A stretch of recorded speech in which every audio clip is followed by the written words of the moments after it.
Bismillahirrahmanirrahim. Assalamualaikum warahmatullahi wabarakatuh. Sahabat semua, terima kasih atas banyak apresiasinya terhadap channel saya ini, terhadap video-video di channel ini. Dengan begitu banyak komen, like, share, dan tentu itu menjadi sebuah kebahagiaan tersendiri buat saya karena ternyata apa yang coba saya sampaikan ini ada manfaatnya. Alhamdulillah, karena memang itu yang saya harapkan, menjadi pengingat, menjadi ruang untuk kita semua saling mengingatkan sebagai sesama anak bangsa. Dan tentu kita semua berharap bahwa negeri ini, negeri yang kita cintai ini, mampu bangkit segera dari kondisi keterpurukan hari ini, tentu dengan melibatkan partisipasi aktif dari rakyat jelata. Dan saya mohon maaf karena jarang bisa saya komentari, apalagi satu persatu setiap komen yang muncul di video-video saya. Tentu karena keterbatasan waktu dan kemampuan yang saya miliki. Jadi beberapa biasa kami sekaligus angkat juga gitu ya.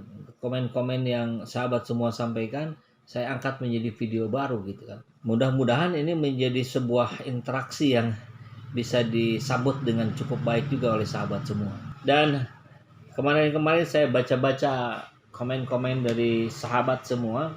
Ini memang banyak sekali yang menanyakan kabar dari Gibran Rakabuming Raka. Ya, berhubung saya bukan wartawan, saya bukan pengamat politik, saya bukan ahli, saya bukan pemegang kebijakan. Jadi saya tidak bisa menjawab pertanyaan itu. Dan barangkali sahabat semua juga tahu ya, apa yang saya sampaikan ini lebih kepada saya mengomentari hot isu yang berkembang di Indonesia. Dan tentu dari sudut pandang seperti kita semua, sahabat semua ini rakyat jelata. Saya menggunakan sudut pandangnya rakyat jelata agar ya ini menjadi sebuah diskusi publik di kalangan rakyat yang memang harus tumbuh, harus berkembang, sehingga pada akhirnya bisa menjadi masukan kepada pemerintah. Dan kurang lebih begitu logikanya ya. Tapi memang sudut pandang ini ya sering dibilang juga menjadi sudut pandangnya kadrun, sudut pandang kampret tentu di mata para haters channel saya ini. Ya nggak apa-apalah, kita tidak mengusung itu sebetulnya. Saya kira semua sahabat juga yang sudah lama menyimak video-video saya tidak pernah fokus membedakan cebong kampret ini ya, apalagi sekarang kadrun togok gitu atau apalah gitu. Saya hanya mencoba menyampaikan apa yang dirasakan oleh rakyat. Saya hanya mencoba menunjukkan perspektifnya masyarakat Indonesia. Tentu tidak semua yang merasa terwakili saja oleh video-video saya gitu. Toh niatnya dilakukan dengan sebuah niat baik ya, untuk kebaikan negeri ini. Kebaikan negeri tidak bisa tercapai hanya dengan puja-puji, hanya dengan menyetujui apapun yang diinginkan oleh pemerintah. Itu tentu sangat-sangat tidak efektif. Harus ada balancing, harus ada equality ya. Sehingga pemerintah mendapatkan perspektif yang berbeda-beda, mendapatkan feedback yang beragam. Tentu harapannya adalah dengan begitu pemerintah ke depan akan lebih memperhatikan, akan lebih mendengar, akan lebih mampu melihat fakta real yang ada di lapangan seperti apa. Ya sedikit banyak saya masukkan konsep-konsep psikologi karena memang itu menjadi background ilmu saya. Nah, di tengah ketidakberdayaan saya sebagai rakyat jelata, memang saya juga sama sih sebetulnya dengan sahabat semua, menunggu juga ini kabar terbaru dari Gibran Rakabuming Raka ya. Anak Pak Lurah yang kemudian ramai di sinyalemen terkait korupsi dana bansos. Dan akhirnya kemarin Jumat 15 Januari saya temukan itu berita tentang Gibran dari rmol.co.id. Judulnya, di Jakarta ada Anies yang paling memungkinkan Gibran bertarung di Jawa Tengah. Oh, ternyata ini bukan perkembangan dari kasus Gibran terkait dengan korupsi dana bansos.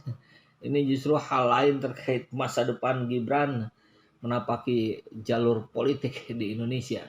Karir politik yang bisa menjadi cerah, bisa menjadi suram, barangkali tergantung apa yang akan dilakukan oleh Gibran. Ya sudahlah, kita bacakan saja ya. Setelah memenangkan Pilkada Solo 2020, banyak yang bertanya-tanya kemana melanjutkan putra mahkota Gibran Rakabuming Raka. Apakah akan menuntaskan masa jabatannya di Solo atau akan meloncat ke yang lebih tinggi? Bisa gubernur atau langsung mengincar RI 1 atau RI 2?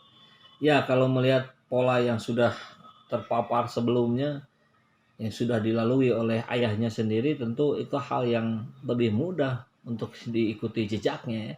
Bahkan di beberapa bulan yang lalu sebetulnya saya sudah sampaikan ini bagaimana proses Gibran yang akan menapaki jalur yang sudah dilalui oleh Joko Widodo, Wali Kota Solo, Gubernur Jakarta, kemudian Presiden Indonesia. Tapi kalau secepat ini, artinya Gibran masuk menjadi calon gubernur DKI 2022, artinya 1 tahun lagi, kan itu akan terjadi ya kalau fix dinormalisasi waktunya. Maka tentu itu sebuah ketergesa-gesaan. Berbeda dengan Jokowi yang 2 periode dulu sebagai wali kota Solo. Nah, ini untuk kursi gubernur Gibran bisa pertimbangkan di DKI Jakarta pada 2024, 2022 maksudnya ya, atau Jawa Tengah 2023. Karena memang kan kalau secara undang-undang yang kemarin disepakati, sebetulnya Pilgub DKI itu digeser ke 2024, serentak dengan Pilpres. Namun kemungkinan Pilkada 2022 dan 2023 ya untuk Jawa Tengah ya masih terbuka untuk digelar, di mana DPR RI masih membuka wacana normalisasi pilkada dalam revisi Undang-Undang Pemilu. Jadi kemungkinannya terbuka untuk menjadi calon gubernur Jawa Tengah atau DKI Jakarta. Tapi itu tadi catatannya, ini kan masih mentah itu, yang terbukti pun belum, menjabat pun belum, kan dilantik saja hari ini, per hari ini belum. Kita belum tahu bagaimana kemampuan seorang Gibran memimpin kota Solo.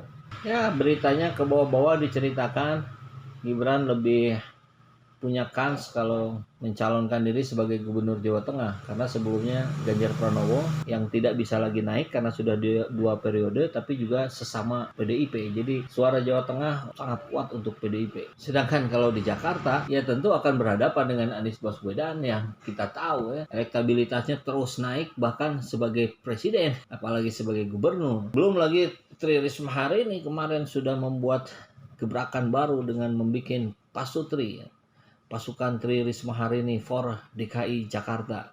Padahal baru 1-2 hari dilantik sebagai mensos. Lucunya negeri ini ya. Dan kita tahu juga ya Anies Baswedan yang diserang dari kiri kanan, depan belakang, atas bawah, tetap bertahan, tetap punya elektabilitas yang tinggi, tetap dicintai rakyatnya. Dan tentu ini lawan yang tidak sepadan untuk Gibran. Ya apalagi kita lihat bahwa masanya Prabowo Sandi ini sebagian besar, dugaan saya sih begitu ya, ini sudah beralih ke Anies Baswedan. Ya karena Prabowo Sandinya sudah masuk kolam gitu ya. Jadi saran saya dari rakyat jelata untuk Gibran Rakabuming Raka, putra mahkota, anak Palurah, mendingan tuntaskan dulu lah pekerjaan di Solo ya. Tapi sebelumnya bersihkan dulu namanya hingga benar-benar clear, tidak tersangkut sengkarut kasus korupsi dana bansos.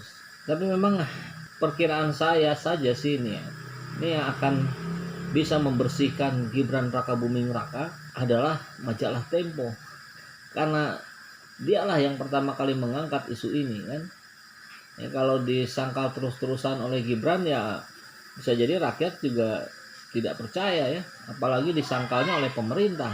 Jadi buatlah pendekatan nih Gibran ke majalah Tempo agar Tempo mau menyatakan, memberikan press release-nya bahwa misalkan gini, hasil investigasi Tempo berikutnya menunjukkan bahwa sebenarnya Gibran Rakabuming Raka tidak tersangkut kasus korupsi dana bansos. Wah itu kekuatannya lebih besar saya kira dibandingkan oleh Gibran sendiri atau bahkan oleh pemerintah. Meskipun bertambah kuat, tapi ya tetap saja kepercayaan publik tidak bisa ditawar dengan yang seperti itu. Nanti malah menyasar lagi ke Tempo. Ini Tempo jangan-jangan sudah bisa dibeli lagi gitu kan. Repot juga itu. Tapi kalau mau sekedar dicoba, ya cobalah. Barangkali dibandingkan yang lain untuk sekarang hanya Tempo yang bisa membersihkan nama baik Gibran Rakabuming Raka.